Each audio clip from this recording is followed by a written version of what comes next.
अस्सलाम वालेकुम everyone, welcome to live hours. मेरा नाम लाइबा मसूद है। आज हम 9th की मैथ की बुक के चैप्टर नंबर 1 की एक्सरसाइज 1.1 को स्टेप बाय स्टेप सॉल्व करेंगे। अपने लेसन का आगाज़ करते हैं बिस्मिल्लाहिर्रहमानिर्रहीम।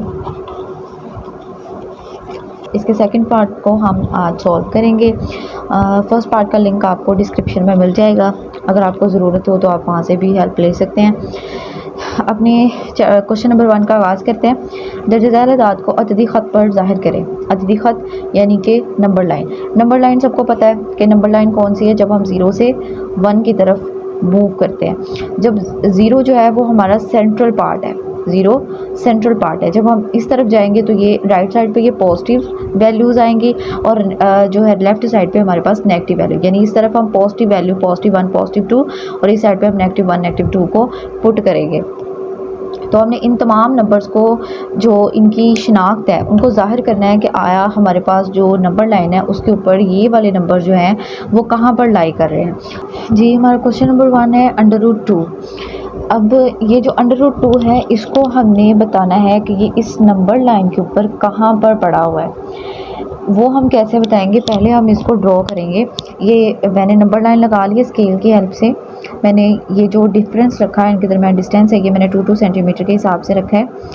अब ये √2 है, इसको हमने बताना है कि ये हमारे इस नंबर लाइन के ऊपर कहाँ पर लाई कर रहा है। अगर हम इसको कैलकुलेटर पे करते हैं तो इसका आंसर आता है 141421356 तो इसका मतलब है कि ये 1 डिजिट जो है पॉजिटिव में आ रहा है, यानी ये 1 डिजिट के आगे कहीं पड़ा हुआ, 1 और 2 के दरमियान कहीं पड़ा हुआ है 1.4। तो इसका मतलब ये 1 और 2 के दरमियान कहीं पर पड़ा हुआ है। तो हम पहले इसको समझने के लिए ना हमें एक मेथड आना चाहिए, यानी आपको पाइथागोरस थ्योरम आना चाहिए। अगर हम पाइथागोरस थ्योरम करते हैं, पाइथागोरस थ्योरम क्या है, आपने 8th में पढ़ा होगा मसला फिसागोरस, तो हम वो वाला मेथड यूज़ करेंगे।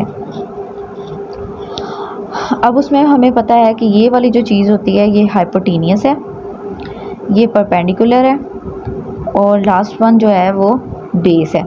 हम फ़र्ज़ कर लेते हैं कि हमारे पास परपेंडिकुलर भी 1 है, बेस भी 1 है, इसकी वैल्यूज़ दोनों की 1 है और इसका फार्मूला क्या है, हाइपोटेनियस का square is equal to perpendicular square plus base square. इनकी वैल्यूज़ को हम पुट कर लेते हैं, ये इनके नाम है, ठीक है। ए और बी को हमने फाइंड करना है, ठीक है। पी और जो परपेंडिकुलर है उसकी वैल्यू है बी सी का स्क्वायर और बेस की वैल्यू है ए सी स्क्वायर। इनकी वैल्यूज़ को पुट कर लेते हैं, बी और सी की वैल्यू 1 है प्लस इसके ऊपर स्क्वायर भी आएगा, बेस की वैल्यू भी 1 है, इसका भी स्क्वायर लेंगे। अब हम ए बी को फर्ज कर लेते हैं कि इसकी वैल्यू x है, तो ये आ जाएगा x का स्क्वायर। जब भी 1 का स्क्वायर लेंगे तो 1 ही रहेगा, इनको हम प्लस कर लेते हैं तो ये आंसर आ जाएगा 2। अब ये x स्क्वायर है, हमें x की वैल्यू चाहिए, तो जब हम इसके x की वैल्यू निकालेंगे तो उसके लिए हमने उसके ऊपर अंडर रूट लेना है। जब दोनों के ऊपर अंडर रूट आएगा तो ये स्क्वायर इस अंडर रूट से कैंसिल हो जाएगा, तो ये x का आंसर जो है वो आ जाएगा √2। इसका मतलब जो हमारे पास हाइपोटेनियस की वैल्यू है वो क्या है, √2। तो इसका मतलब ये क्या है, 2 जो है वो इसका हाइपोटेनियस है। इसको हमने ड्रॉ करना है यहाँ पर। हम जैसे कि हमें पता है, हमने कैलकुलेटर पे जब इसको किया तो हमारे पास 1 से आगे आंसर आ रहा है, तो इसका मतलब ये कहीं 1 के बाद कहीं पड़ा हुआ है। तो हमने 1 से पहले 0 से 1 के दरमियान इस थ्योरम को जो है वो ड्रॉ कर देना है 2 सेंटीमीटर के हिसाब से। ये बेस इसकी 2 सेंटीमीटर है, हमने इसका परपेंडिकुलर भी कितना लेना है, 2 सेंटीमीटर। ये ले 2 सेंटीमीटर इसका क्या आ गया, परपेंडिकुलर। हमने इसका ड्रॉ कर लिया। अब ये पॉइंट और ये पॉइंट, इन दोनों को हम ज्वाइन कर देंगे, तो इसका कहेंगे कि ये वाली जो चीज़ है हमारे पास क्या है, इसका √2 है। इसको हम यहाँ पर रखेंगे, ठीक है। तो यहाँ पे एक आर्क हम इसके ज़रिए ड्रॉ करेंगे, बिल्कुल इसके ऊपर आनी चाहिए। इस पॉइंट को आपने इस पॉइंट के साथ मिलाना है और इसकी आर्क को आपने ड्रॉ कर लेना है। यहाँ पे हम एक आर्क ड्रॉ करेंगे,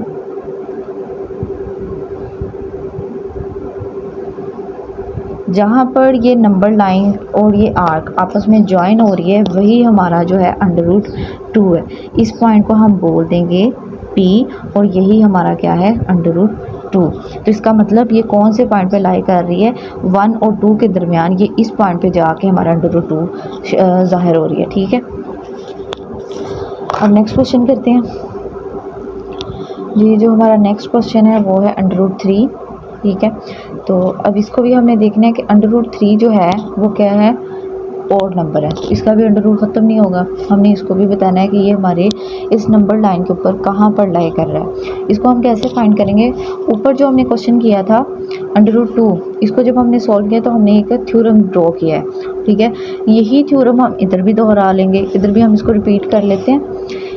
आपने सेम वही काम करना है, सिर्फ थोड़ा सा डिफरेंस है। जब ये थ्योरम √2 का जो है इधर ड्रॉ हो जाएगा, इसको मैं ऐसे ही ड्रॉ कर देती हूँ।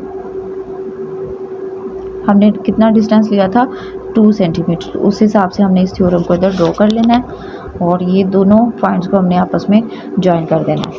ये हमारा था √2। अब यहाँ पर एक थ्योरम मैं ड्रॉ कर रही हूँ, ये देखें, ये जो थ्योरम था इसमें हमने बोला था हमारे पास ये परपेंडिकुलर, इसकी वैल्यू 1 है और इसकी वैल्यू 1 है, तो ये इसका आंसर आ गया था √2। अब अगर हम फ़र्ज़ कर लें कि ये जो √2 हाइपोटेनियस है, ये इसका हाइपोटेनियस था इस ट्रायंगल का, तो जब हम इस ट्रायंगल के लिए हम इसको कहें कि ये हमारी जो है वो परपेंडिकुलर है या बेस है, तो हम अगर ये बेस है हम इसको फ़र्ज़ कर लेते हैं कि हमारी क्या है, बेस है। इसको हमने बेस फ़र्ज़ कर लिया और इधर हम एक लाइन ड्रॉ कर लेते हैं जो कि है परपेंडिकुलर की लाइन। ये कौन सी लाइन है, परपेंडिकुलर की। ये बेस हो गई, ये परपेंडिकुलर हो गया। अब इन दो लाइंस को हम ज्वाइन कर देंगे तो ये हमारा कौन सा आ जाएगा, हाइपोटेनियस। दोबारा देखें, हमने बोला था जब हमने √2 की ट्रायंगल को ड्रॉ किया था तो ये हमारा हाइपोटेनियस था। अगर मैं इसी हाइपोटेनियस को बेस फ़र्ज़ कर देती हूँ और इधर मैं एक परपेंडिकुलर की लाइन ड्रॉ करती हूँ तो हमारे पास ये लाइन जो है वो हाइपोटेनियस की आ जाएगी। अब ये √2 है, हमें चाहिए √3, तो हम इस वैल्यू को रखेंगे 1। मैं कहती हूँ कि ये वैल्यू क्या है, 1 है, तो हमने इसकी वैल्यू को फाइंड करना है। तो फॉर्मूले के हिसाब से हम इसको फाइंड कर लेते हैं, hypotenuse square perpendicular square plus base square. Hypotenuse की वैल्यू को हमने फाइंड करना, उसको मैंने x फ़र्ज़ कर लिया। परपेंडिकुलर की वैल्यू जो थी वो 1 थी और बेस की वैल्यू √2 थी। ठीक है, अब इसका स्क्वायर इसके साथ कैंसिल हो जाएगा, ये x स्क्वायर है 1 + 2। जब ये दोनों प्लस होंगे तो हमारे पास ये क्या आ जाएगा, 3। तो x की वैल्यू क्या आ जाएगी, 3 आ जाएगी। अब इस स्क्वायर को ख़त्म करने के लिए हम इसके ऊपर √ लेंगे। जब इसके ऊपर √ लेंगे तो x की वैल्यू रह जाएगी √3। अब हमें पता चल गया कि ये हमारी जो वैल्यू है वो √3। अगर हम √3 को कैलकुलेटर पर सॉल्व करें तो इसका आंसर जो है वो आता है 1.7320500808। इसका आंसर ये आ रहा है। तो इसका मतलब ये है, जब ये 1.73 आ रहा है तो इसका मतलब कि ये 1 के आगे कहीं पड़ा हुआ है, यानी इसके 1 और 2 के दरमियान कहीं पर पड़ा हुआ है। तो हमने इसको कैसे फाइंड करना है, हम यही जो ट्रायंगल है इसको इसके ऊपर ड्रॉ करेंगे 2 सेंटीमीटर के हिसाब से। ड्रॉ कैसे करेंगे, हम पहले इसका एंगल फाइंड करेंगे। ये जो लाइन है, इस लाइन को और इस लाइन को हमने इसके साथ मिलाना है। ये देखें, इस लाइन को यहाँ पे रखेंगे, इसको यहाँ पे रखेंगे। क्योंकि हम परपेंडिकुलर ले रहे हैं तो हमने इसका 90 डिग्री का एंगल फाइंड करना है। इसका 90 डिग्री का एंगल इधर बन रहा है, ये लाइन पे। इसको मैं थोड़ा हाईलाइट कर रही हूँ ताकि आपको नज़र आ सके। अब ये 90 डिग्री का एंगल और ये जो हमने पॉइंट रखे हैं, इन दोनों के स्केल की मदद से सेट कर लेते हैं। ये स्केल की मदद से हमने इसको सेट कर लिया। अब क्योंकि हमारे पास बेस जो थी वो 2 सेंटीमीटर थी तो हमने इसका परपेंडिकुलर भी 2 सेंटीमीटर रखना है। ये दोनों हो गए 2 सेंटीमीटर। ये हमारी हो गई है परपेंडिकुलर। इसको हम इसके साथ, इस पॉइंट के साथ जो है वो ज्वाइन कर देंगे। ये हमारी हाइपोटेनस आ गई। अब हम इस पॉइंट के ऊपर जो है अपनी आर्क को ड्रॉ करेंगे। जैसे हमने पिछली दफ़ा किया तो हम इस पॉइंट के ऊपर अपनी आर्क को ड्रॉ कर लेंगे। इसको इसके ऊपर रखेंगे और अपना डिस्टेंस जो है वो पूरा मेंटेन कर लेंगे। इस आर्क को जब आपने इसके ऊपर ड्रॉ करना है तो ये इतना डिस्टेंस आएगा। क्योंकि हमारे पास आंसर जो था 1.7 था, वो आपने देख लिया था। अगर हम इसको लाइनों की मदद से कट भी करेंगे ना तो 7 यही बनता है। तो इस पॉइंट को हम बोलेंगे P पॉइंट और यही हमारा √3 है। अब नेक्स्ट क्वेश्चन है हमारा क्वेश्चन नंबर 3, 4 होल 1/3। इसकी नंबर लाइन मैंने स्केल की मदद से पहले की तरह ड्रॉ कर ली है और ये 2-2 सेंटीमीटर के डिफरेंस पर है। अब इसमें हमने बताना है कि ये जो वैल्यू है ये कहाँ पर लाई कर रही है। अब ये 4 होल है, ठीक है, तो ये जो होल है ये पूरा का पूरा 4 है, यानी ये पॉजिटिव में, इसको हमने यहाँ पर ही ड्रॉ करना है। इसका मतलब ये है कि ये बाकी की जो वैल्यू है ये इससे आगे ही कहीं पड़ी हुई है, ठीक है। अब 4 होल है तो हम इसके आगे देखते हैं कि इसको हमने कैसे सॉल्व करना है। ये 1/3 है, जो भी डिनोमिनेटर में होगा उस डिनोमिनेटर को हमने उतने ही पार्ट्स में यहाँ पे कट कर लेना है उस लाइन को। अगर यहाँ पर 3 होगा तो हम इसको 2 लाइनें लगाएंगे और 3 पार्ट में डिवाइड कर लेंगे। कैसे?